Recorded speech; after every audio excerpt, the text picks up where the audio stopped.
Olá, caros leitores do blog João Vicente Machado. Hoje vocês não terão um texto escrito, mas aproveitando o lançamento de nossa obra De Corpo à Alma, ensaio sobre espiritualidade, saúde e sentimentos, eu resolvi fazer um texto, falar um pouco com vocês diretamente. E hoje eu escolhi para a gente conversar sobre as consequências da verdade no contexto da saúde. Resolvi escolher esse texto porque na maioria das vezes, e aí muitas pessoas podem até estranhar, as pessoas não aceitam a sua doença, negam que estão doentes. E isso é um processo que vem dificultar a sua cura. Porque a partir do momento que você reconhece que está doente, você vai buscar a cura, você vai lutar por todos os meios e aí você junta todas as suas energias, tudo que você tiver de vontade, as forças do seu pensamento para que essa cura aconteça. E outros casos, as pessoas preferem esconder a doença até dos familiares, ou como se a doença fosse uma coisa que fosse imposta a você como um sentimento de culpa. Você desenvolve a culpa porque adoeceu, e isso não pode acontecer. Mas eu gostaria de usar um texto, uma história que Jesus contava quando esteve aqui conosco, sobre quando ele foi perguntado, ainda na casa de Simão Pedro, onde ele fazia os evangelhos e os encontros à noite, sobre a verdade.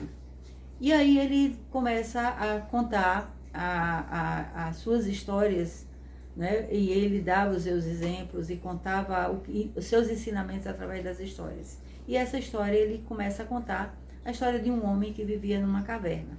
Esse homem viveu por muito tempo na caverna, mas os amigos, a espiritualidade, seus anjos de guarda, o que nós queiramos chamar, iam visitá-lo, porque ele, de certa forma, ele pedia ajuda aos céus para que ele pudesse se curar. Mesmo assim, ele não fazia esse pedido, mas ele não tinha muita noção do que estava fazendo, nem como fazer.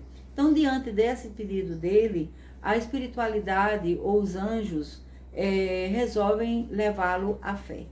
E o anjo da fé, ao visitá-lo, começa a instruí-lo e a fazer com que ele tivesse a fé que ele iria se curar. E aí ele melhora uns dias, por uns dias ele melhora e a fé vai embora.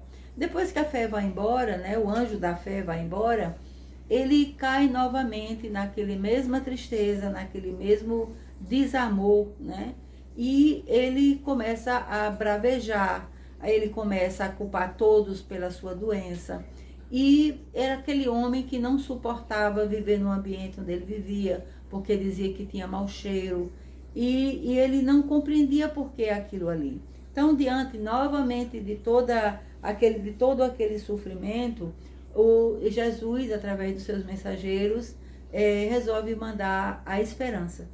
E a esperança vai e faz o mesmo processo. O anjo da esperança vai e faz com que ele se eleve, que ele crie esperança, que ele possa participar da sua cura, que ele é um homem que, como qualquer um de nós, pode ter a cura, basta acreditar, e que ele tem que fazer por onde, concentrar suas energias nesse processo, elevar seu pensamento e fazer com que tudo no seu corpo se volte a dar-lhe força para esse processo de cura.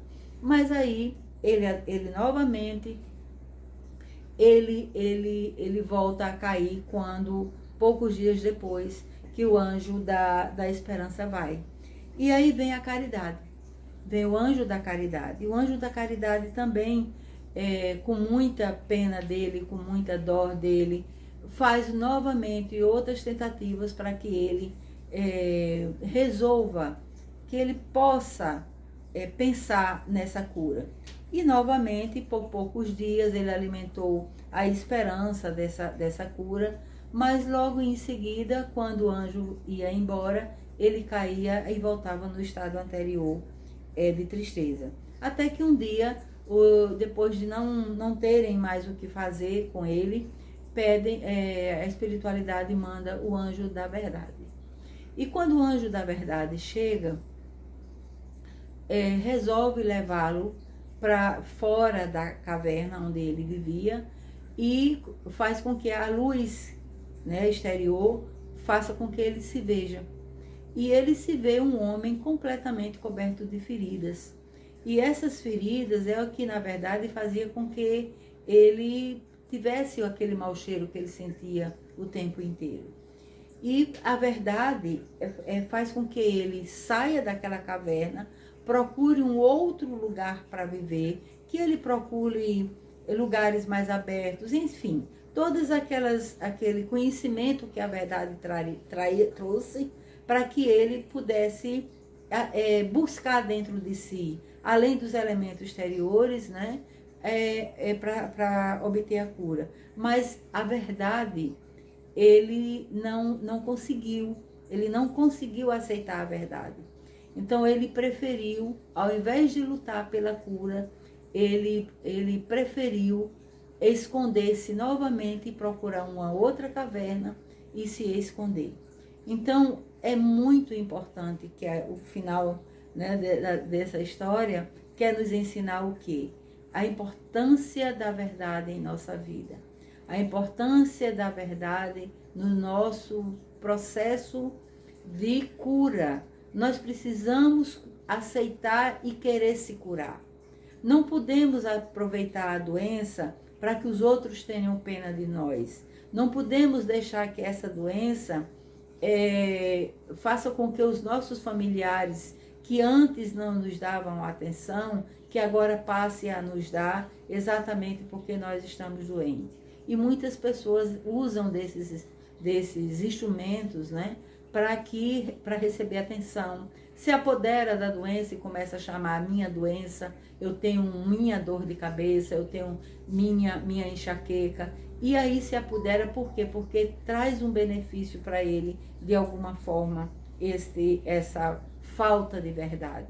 Então, eu queria trazer esse texto para vocês, para que vocês tenham apenas uma ideia do tipo de texto que nós estamos trazendo no livro, que novamente, né, será lançado hoje.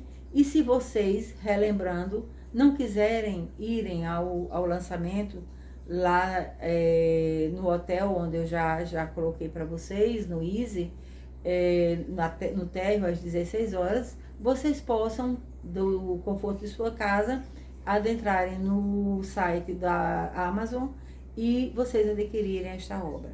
Certamente ela contribuirá e lhe trará grandes esclarecimentos sobre o processo de cura. E deixando bem claro que esta é uma obra espiritualista. Ela não é uma obra espírita nem ligada a uma religião específica. Ela traz conhecimento desde Sócrates. Ela traz conhecimento que nós precisamos ter para que nós possamos contribuir com a nossa autocura, principalmente. Então, muito obrigada e eu espero por vocês.